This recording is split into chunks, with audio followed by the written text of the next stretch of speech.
वसुदेवसुतं देवं कंसचाणूरमर्दनं देवकी परमानन्दं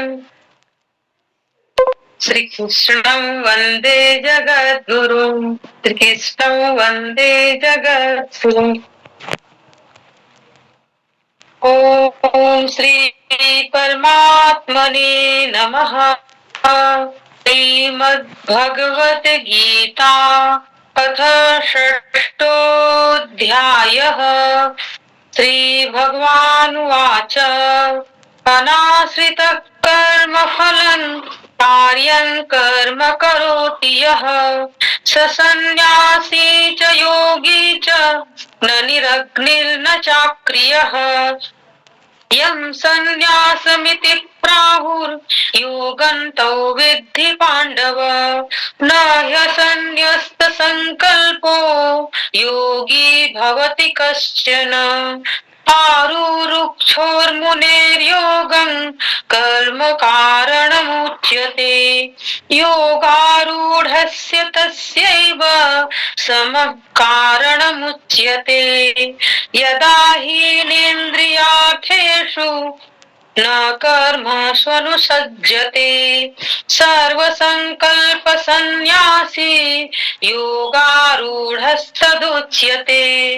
उद्धरेदात्मनात्मानं नात्मानमवसादयेत् आत्मैव ह्यात्मनो बन्धुर् आत्मैव रिपुरात्मनः बन्धुरात्मात्मनस्तस्य येनात्मैवात्मना जितः अनात्मनस्तु शत्रुत्वे वर्तेतात्मैव शत्रुवत् जितात्मनः प्रशान्तस्य परमात्मा समाहितः शीतोष्ण सुख दुःखेषु तथा मानापमानयोः ज्ञान विज्ञान तृप्तात्मा कूटस्थो विचितेन्द्रियः युक्त इत्युच्यते योगी समलोष्टाश्मकाञ्चनः सुहृन्मित्रार्युदासीन मध्यस्तत्त्वस्य बन्धुषु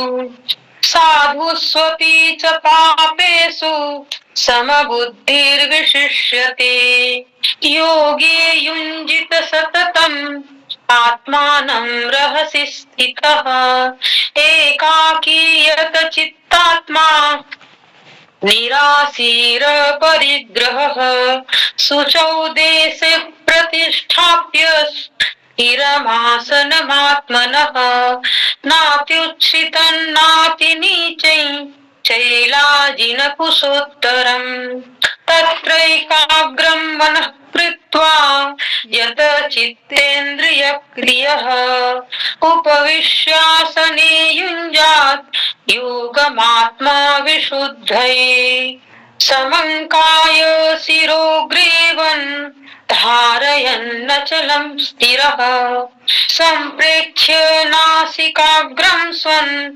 दिशश्चानवलोकयन् प्रशान्तात्मा विगतभिर्ब्रह्मचारि व्रते स्थितः मनः संयम्य मच्चित्तो युक्त आसीत् मत्परः युञ्जन्नेवं सदात्मानै योगी नियतमानसः शान्तिं निर्वाण परमां मत्स्थंस्थामधिगच्छति नात्युष्णतस्तु योगोऽस्ति न चैकान्तमनस्नतः न चाति स्वप्नशीलस्य जाग्रतो नैव चार्जुन युक्ताहार विहारस्य युक्तचेष्टस्य कर्मसु युक्त स्वप्नावबोधस्य योगो भवति दुःखः यदा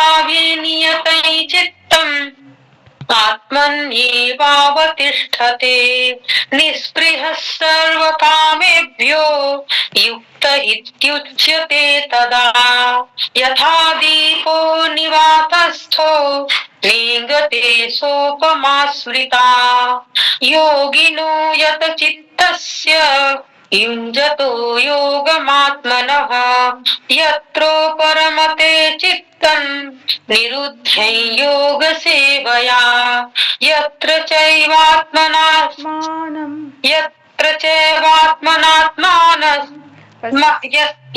चैवात्मनात्मानं पश्यन्नात्मनि तुष्यति सुखमात्यन्तिकं यत्तद् बुद्धिग्राह्यमतीन्द्रियम् वेत्ति यत्र न चैवायम् स्थितश्चलति तत्त्वतः यल्लब्ध्वा चापरं लाभम् मन्यते नाधिकं ततः यस्मिन् स्थितो न दुःखेन गुरुर्नापि विचाल्यते तं विद्यात् दुःखसंयोग वियोगं योगसंज्ञितम् स निश्चयेन योक्तव्यो योगो निर्विण्ण चेतसा संकल्प प्रभावान् कामान् त्यक्त्वा सर्वान् शेषतः मनसैवेन्द्रियग्रामं विनियम्य समन्ततः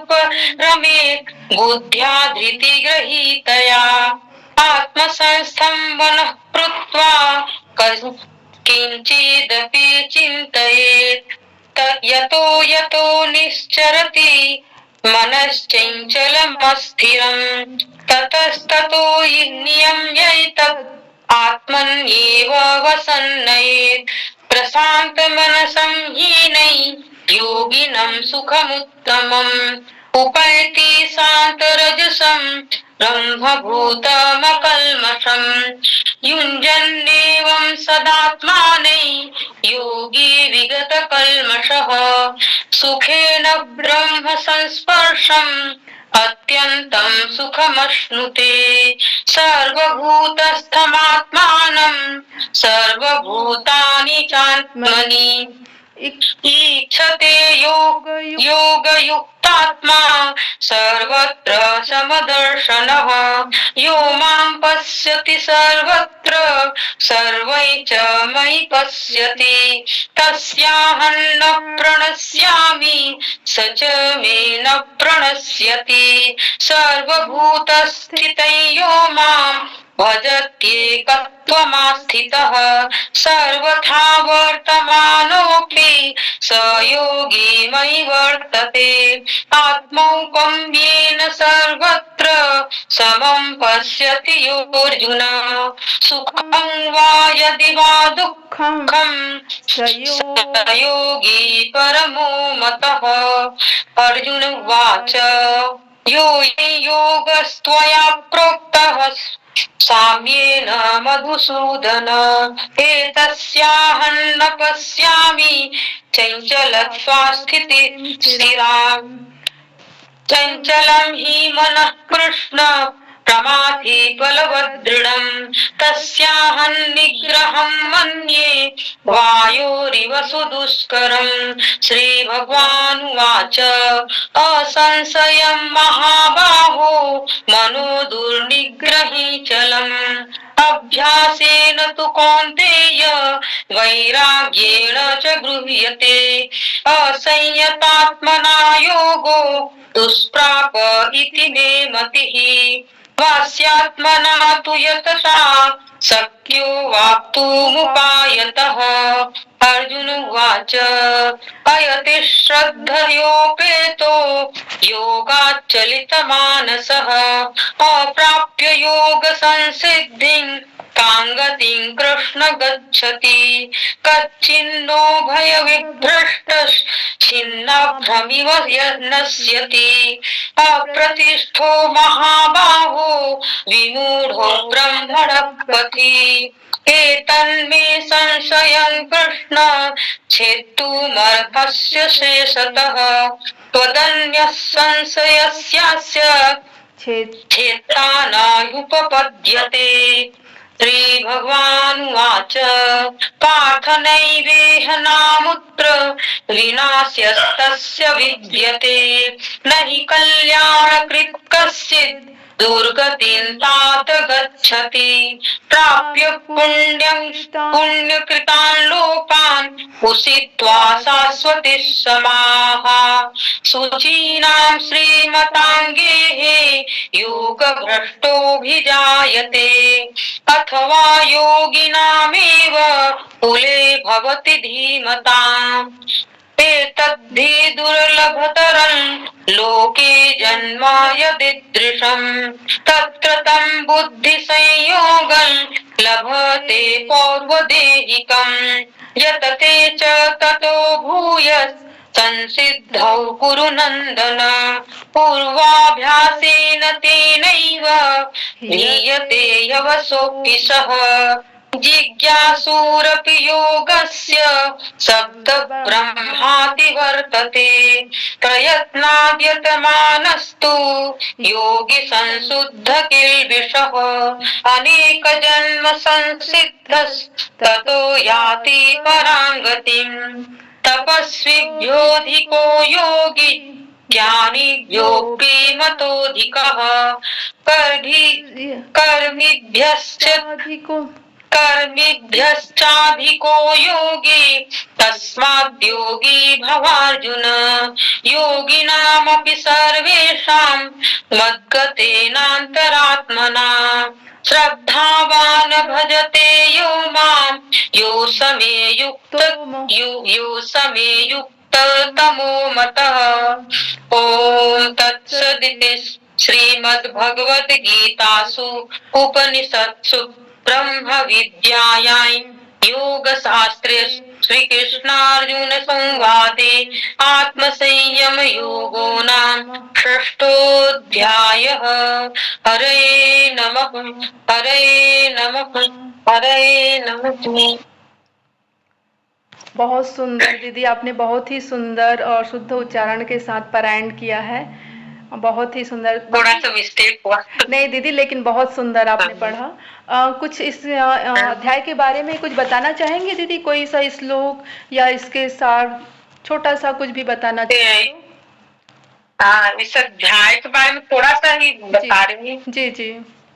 हाँ, इस अध्याय में जैसा कि है, इस अध्याय का नाम है आत्म संयम। जी दीदी, डबल साउंड क्यों आ रहे हैं? नहीं नहीं तो ऐसा दीदी एको हो रहा है। आप तो वीडियो कॉल कीजिए। नीतू दीदी का? जी जी जी। मेरे को ठीक आ रही है आवाज दीदी, बोलिए आप। हाँ दीदी, आपकी ठीक आ रही है। हाँ, जैसा कि इस अध्याय का नाम है आत्म संयम योग, या आत्मा के संयम करना। तो इस अध्याय में पेज से 4 तक भगवान ने निष्काम कर्म योग का विषय और योग ऋण पुरुष का लक्षण बताया है। फिर 5 से 10 में आत्म उद्धार के लिए प्रेरणा और भगवत प्राप्ति वाले पुरुष के लक्षण बताए हैं।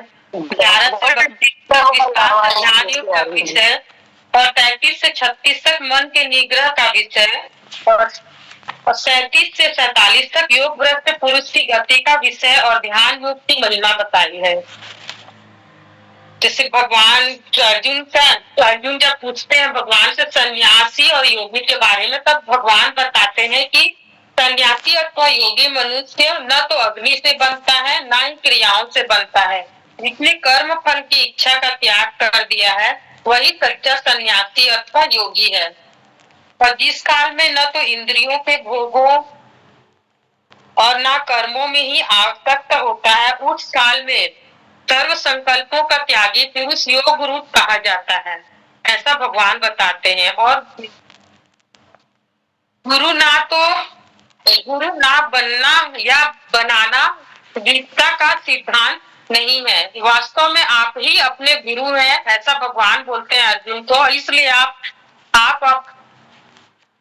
ही अपने को उपदेश दे, अर्थात दूसरे में कमी न देखकर अपने में ही कमी देखे और उसको मिटाने की चेष्टा करे। तब अर्जुन भगवान से पूछते हैं कि क्या मनुष्य के उद्धार कर सकते हैं? तब भगवान अर्जुन को बोलते हैं कि हाँ, गुरु संत या भगवान भी इस मनुष्य का उद्धार करते हैं, जब वह स्वयं उन्हें स्वीकार करता है, अर्थात उन पर श्रद्धा या विश्वास करता है और उनके सम्मुख होता है, उनके शरण में आता है, उनकी आज्ञा का पालन करता है। गुरु संत या भगवान कभी अभाव नहीं होता, पर अभी तक हमारा उद्धार नहीं हुआ है। इससे सिद्ध होता है कि हमने ही उन्हें स्वीकार नहीं किया। जिन्होंने उन्हें स्वीकार किया उन्हीं को का उद्धार हुआ। अतः अपने उद्धार और पतन के हम ही हेतु होते हैं। इसलिए ध्यान योग का अधिकारी वह है जो अपने सुख भोग के लिए विभिन्न वस्तुओं का संग्रह नहीं करता, जो भोगों की कामना नहीं करता, जिसका अंतःकरण और शरीर उसके वश में है। युद्ध के समय अर्जुन को ध्यान योग का उपदेश देने का क्या औचित्य था? तो अर्जुन पाप से डरते थे, युद्ध से नहीं डरते थे। उन्हें युद्ध से अधिक अपने कल्याण की चिंता थी। इसलिए कल्याण के जितने साधन है उनका भगवान ने गीता में वर्णन किया है, और इसी कारण गीता मानव मात्र के कल्याण का मार्ग प्रशस्त करती है। ध्यान योग के विषय के बारे में भगवान बताते हैं कि साधक को ध्यान कैसे करना चाहिए। इसके बारे में भी भगवान ने विस्तार से बताया कि शुद्ध भूमि पर जिस पर आसन बिछाए, जो ना तो अत्यंत ऊंचा हो और ना ही अत्यंत नीचा हो, और एक जगह स्थिर हो, उस आसन पर बैठकर चित्त और इंद्रियों की क्रियाओं को वश में रखते हुए मन को एकाग्र करके अंतःकरण की शुद्धि के लिए योग का अभ्यास करें।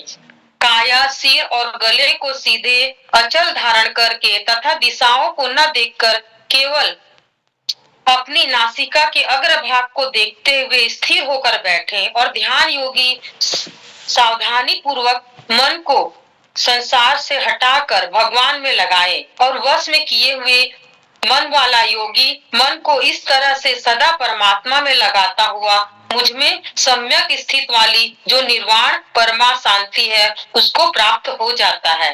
भगवान कहते हैं कि हे अर्जुन, यह योग न तो अधिक खाने वाले या बिल्कुल न खाने वाले तथा न अधिक सोने वाले का और न बिल्कुल न सोने वाला का सिद्ध ही होता है।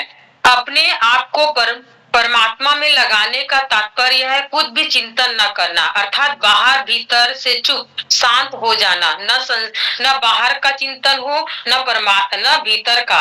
कुछ भी चिंतन न करने से स्वतः साधक की स्थिति परमात्मा तत्व में लीन होती है।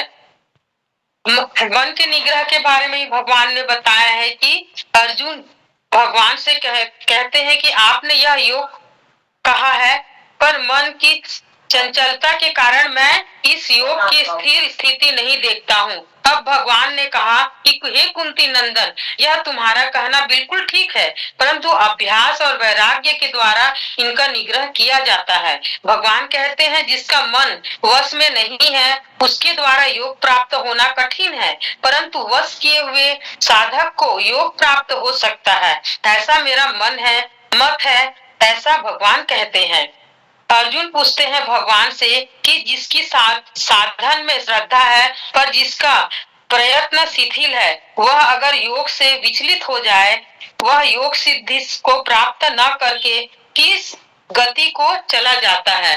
तब भगवान उत्तर देते हैं कि उसकी दुर्गति नहीं होती। जिस साधक के भीतर भोगों की वासना नहीं मिटी है, ऐसा साधक योग भ्रष्ट होने पर स्वर्ग आदि उच्च लोकों को में जाता है, फिर श्री मानव के घर जन्म लेता है। परंतु जिस साधक के भीतर भोगों की वासना मिट गई है, ऐसा साधक सूक्ष्म वासना के कारण अंत समय में विषय चिंतन होने से स्वर्ग आदि लोकों में न जाकर सीधे योगियों के घर जन्म लेता है। परंतु प्रयत्न पूर्वक अभ्यास वाला योगी तो पिछले अनेक जन्मों के संस्कार बल से इसी जन्म में संसिद्ध होकर संपूर्ण पापों से रहित हो फिर तत्काल ही परम गति को प्राप्त हो जाता है। योगी तपस्वियों से श्रेष्ठ है। फिर भगवान बताते हैं कि योगी तपस्वियों से श्रेष्ठ है, शास्त्र ज्ञानियों से भी श्रेष्ठ है, और सकाम कर्म करने वालों से भी योगी श्रेष्ठ है। इससे हे अर्जुन तू योगी बन, ऐसा भगवान अर्जुन को आज्ञा देते हैं। फिर भगवान कहते हैं संपूर्ण योगियों में भी जो श्रद्धावान भक्त मुझ में तल्लीन हुए मन से मेरा भजन करता है वह योगी मुझे परम श्रेष्ठ है।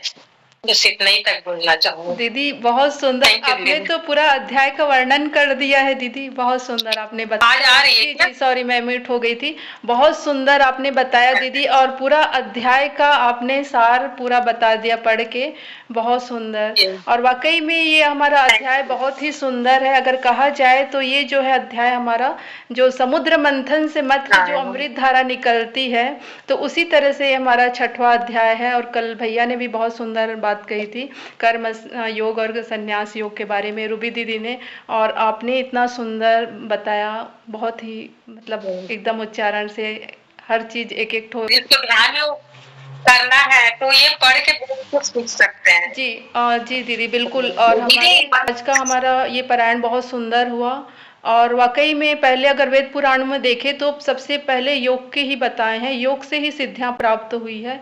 आज हमारे कुछ भजन गाने वाले, कुछ स्तुति गाने, स्तोत्र गाने वाले, आज विनय दीदी आप कहानी लेके आई क्या दीदी? हाँ दीदी सुनाऊंगी। हाँ तो सुनाइए, और अभी तो कोई आगे नहीं आए हैं तो आप अपनी कहानी सुनाइए दीदी। ओके दीदी। दीदी एक उसके बाद वो एक बार जंगल में गया और जंगल में जाके भटक गया। राजा ना जंगल में जा रहा था, चंदन के जंगल में, और वहां पर एक मजदूर था। जब रात हो गई तो उसने उस मजदूर के यहाँ रात बिताई। उस मजदूर ने राजा को बहुत अच्छे से रखा, और जब राजा आया वापस वहां से सुबह उठ के सैनिकों के साथ, तो मजदूर से बोला कि हम तुमको ना, ये जंगल एक चंदन का जंगल है, हम तुमने हमारी सेवा करी रात भर, उसके बदले में भेंट स्वरूप देते हैं।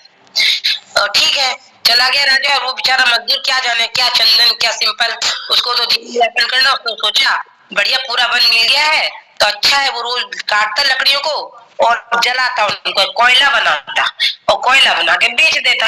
अब कोयले में से सुगंध रहती नहीं है, लोग सिंपल जैसे कोयले के रेट थे उस रेट में खरीद लेते थे। बाद में एक पेड़ बचा ओनली। जब एक पेड़ बचा तो उस दिन उसके पास लाने का साधन नहीं था, बारिश हो गई थी, भीग गई थी लकड़ी चंदन की, तो सिंपल लकड़ी काट के लेके गए। बोले कोई लकड़ी खरीदेगा, लकड़ी खरीदेगा, खुशबू आ रही थी बहुत तेज, ओरिजिनल चंदन था।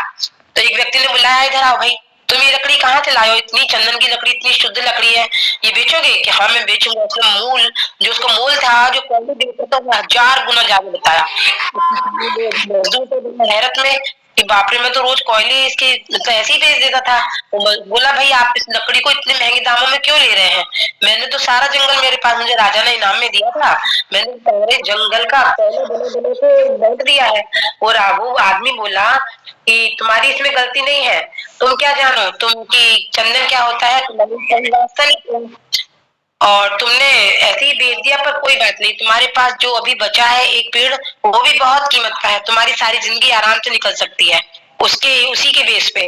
तो ऐसे ही हम मानव मनुष्य हैं, जब से हम बचपन खेल में बिता देते हैं, जवानी ऐश में बिता देते हैं, बुढ़ापा आता है तब रोना आता है इंसान को, अगर भगवान को याद नहीं करता है।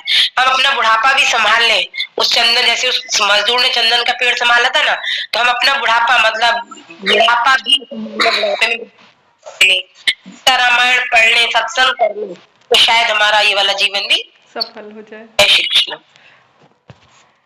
जय श्री कृष्णा। बहुत सुंदर विनय दीदी, आपने बहुत सुंदर कहानी सुनाई। और कौन है? आशा, आशा दीक्षित दीदी, आप कुछ बोल रही हैं दीदी? आपकी आवाज क्लियर नहीं आ रही दीदी, आप अनम्यूट कीजिए अपने आप को। भजन सुना दो, भजन जी सुनाइए दीदी। जी।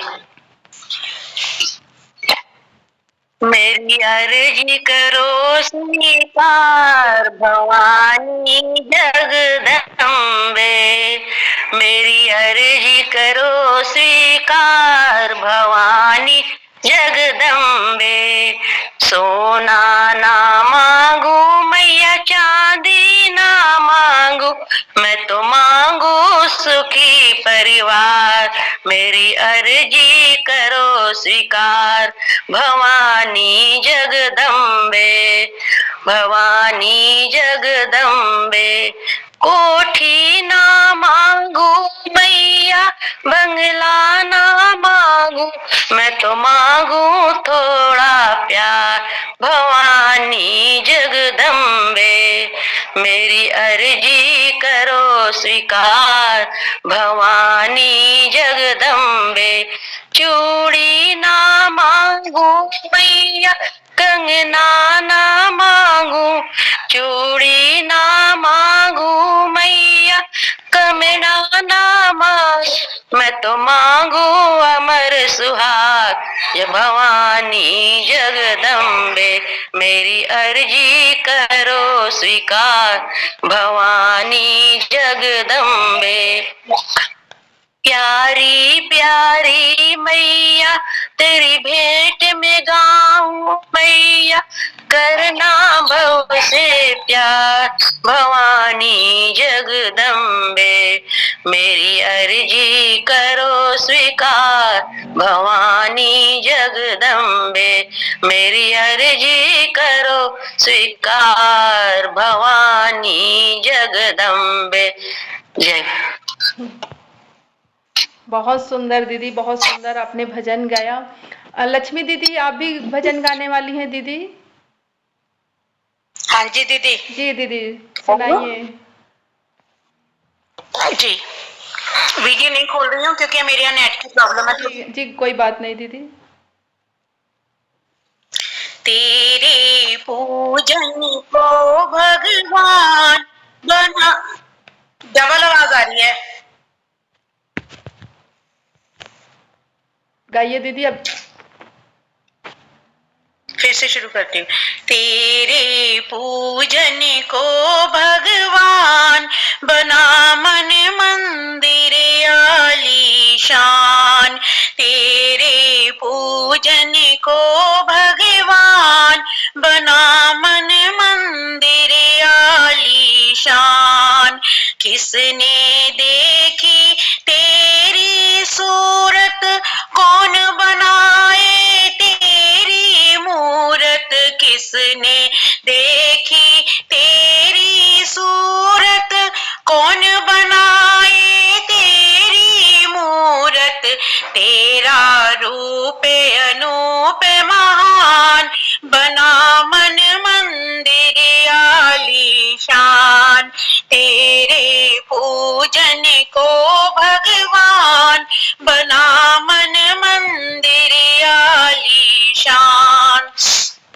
तू ही जल में, तू ही थल में, तू ही जल में, तू ही थल में, तू हर डाली के हर पातन में, तू हर डाली के हर पातन में।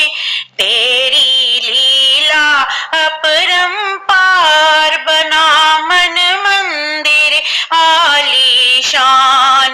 तेरे पूजन को भगवान बना मन मंदिर आलीशान। तूने राजा रंक बनाए, तूने भिक्षुक राज बिठाए, तूने राजा रंक बनाए, तूने भिक्षुक राज बिठाए। तेरा रूप अनूप महान, बना मन मंदिर आलीशान। तेरे पूजन को भगवान बना मन मंदिर आलीशान। झूठे जग की झूठी माया, मूर्ख इसमें क्यों भरमाया। झूठे जग की झूठी माया, मूर्ख इसमें क्यों भरमाया। कर कुछ जीवन का कल्याण, बना मन मंदिर आलीशान। तेरे पूजन को भगवान बना मन मंदिर आलीशान। किसने जानी तेरी माया, किसने भेद तिहारा पाया, किसने जानी तेरी माया, किसने भेद तिहारा पाया। हारे ऋषि मुनि कर ध्यान, बना मन मंदिर आई, शानी तेरे पूजनी को भगवान, बना मन मंदिर आलीशान। जय श्री कृष्णा दीदी, थैंक यू। बहुत सुंदर दीदी, बहुत ही सुंदर आपने भजन सुनाया माता रानी का। और आज हमारा नवरात्रि का तीसरा दिन है और सब लोग ने इतने सुंदर सुंदर भजन गा रहे हैं ना, बहुत अच्छा लग रहा है। राजश्री दीदी, आप भी कुछ गाने वाली हैं दीदी, बिल्कुल गाइए। जय श्री कृष्णा दीदी, सभी लोग हो रहा है। दीदी मैं कुछ गाने वाली तो नहीं हूँ, मैं एक ये जो अध्याय है हमारा, दीदी ने इतना सुंदर बड़ा है। और जैसे आपने कहा कि ये तो समुद्र मंथन वाली ये वाला ऐसा ये अध्याय है कि कितने ही मोती इसमें से हम चुने तो बहुत सुंदर माला बन सकती है। और नीतू दीदी ने बहुत सुंदर इसकी व्याख्या भी की है। तो हमारे पास टिकाए तो अलग अलग माध्यम से उपलब्ध है। जो ज्ञानेश्वरी जो मौली ने, श्री ज्ञानेश्वर महाराज ने जो लिखी है, वो भी एक टीका ही है गीता जी के ऊपर।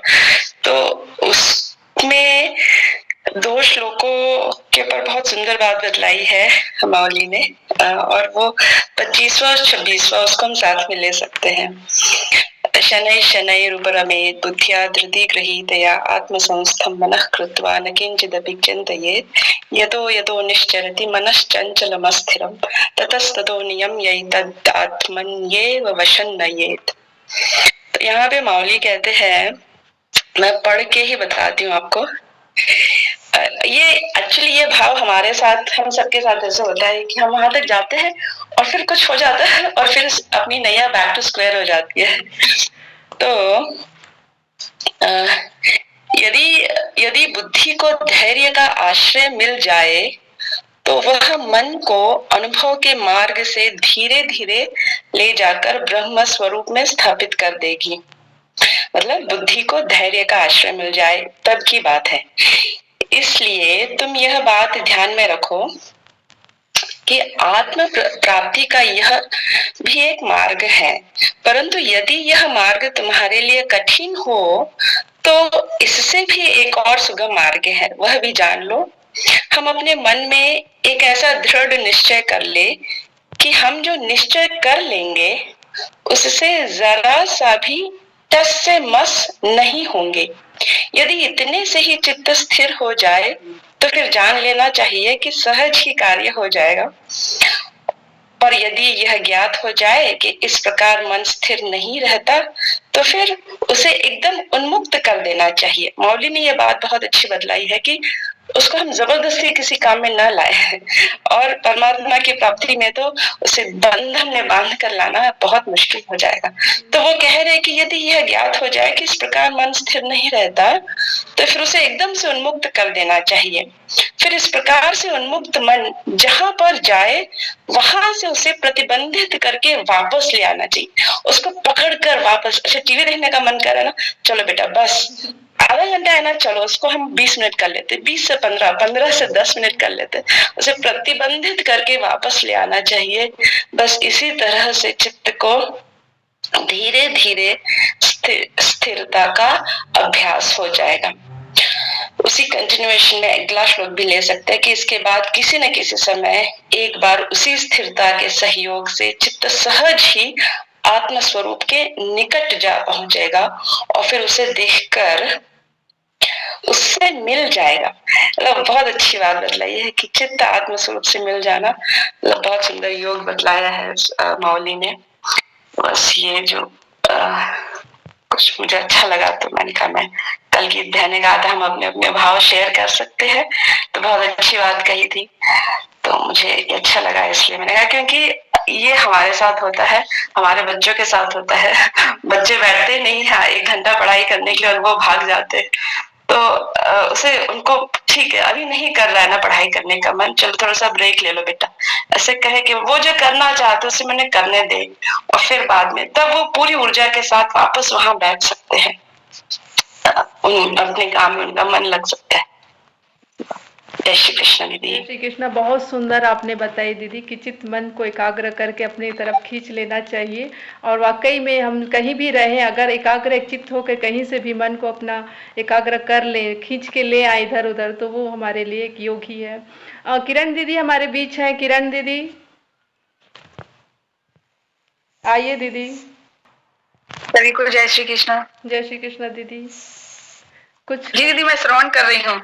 रानी की कृपा हम सब पर ऐसे ही बरसती रहे। बोलिए शेरा वाली माता की जय।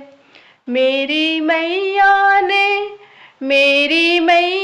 ने कैसी सौगात दे दी, जागरण के लिए सारी रात दे दी, जागरण के लिए सारी रात दे दी।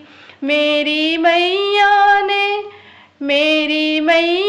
ने कैसी सौगात दे दी, जागरण के लिए सारी रात दे दी, जागरण के लिए सारी रात दे दी। कर लो जागरण मैया का, कर लो जागरण मैया का, कर लो जागरण मैया का, कर लो जागरण मैया का। रात को जो भी जागरण कराए, भगवती माता घर उनके आए। रात को जो भी जागरण कराए, भगवती माता घर उनके आए। लेके बजरंगी को संग भैरो मस्त मलंग, हो माने भक्तों को दर्शन की तात दे दी, जागरण के लिए सारी रात दे दी, जागरण के लिए सारी रात दे दी। मेरी मैया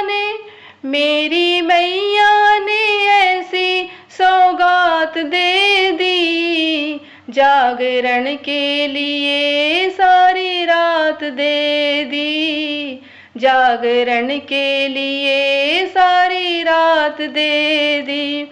कर लो जागरण मैया का, कर लो जागरण मैया का, कर लो जागरण मैया का, कर लो जागरण मैया का। दुख हारिणी ये दीन दयाला, ये माँ काली ये माँ ज्वाला, मारे शुंभ निशुंभ को मधु कैटभ कुटुंब को, माने कैसे कैसे दुष्टों को मात दे दी, जागरण के लिए सारी रात दे दी, जागरण के लिए सारी रात दे दी। मेरी मैया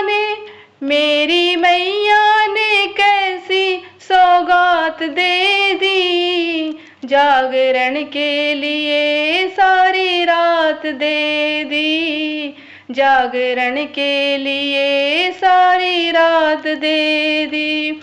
कर लो जागरण मैया का, कर लो जागरण मैया का, कर लो जागरण मैया का, कर लो जागरण मैया का। जय माता दी आदिशक्ति माता की जय। जय श्री कृष्णा। बहुत बढ़िया दीदी। और कुछ बोलना जी गीत भैया, आज के प्रसंग के ऊपर भैया आप कुछ चर्चा करेंगे? नहीं दीदी, समापन की ओर बढ़ते हैं। जी नीतू दीदी आप समापन प्रार्थना ले लीजिए दीदी। है क्या नीतू जी। जी? योगेशं सच्चिदानन्दं वासुदेवं रजप्रियं धर्मसंस्थापकं वीरं कृष्णं वन्दे जगद्गुरुं श्रीकृष्णं वन्दे जगद्गुरुं। जय श्री कृष्ण सभी को। जय श्री कृष्ण सभी को। कल हमारा रामायण का पाठ है, तो सब लोग आइएगा सत्संग में, और कल इसी तरह हमारा कार्यक्रम चलते रहेगा सत्संग। तो जय श्री कृष्ण सभी को। भैया एंड कर दीजिए मीटिंग को। जय श्री कृष्ण सभी को। क्या फॉर्म में मिलेगा, मतलब क्या फॉर्म में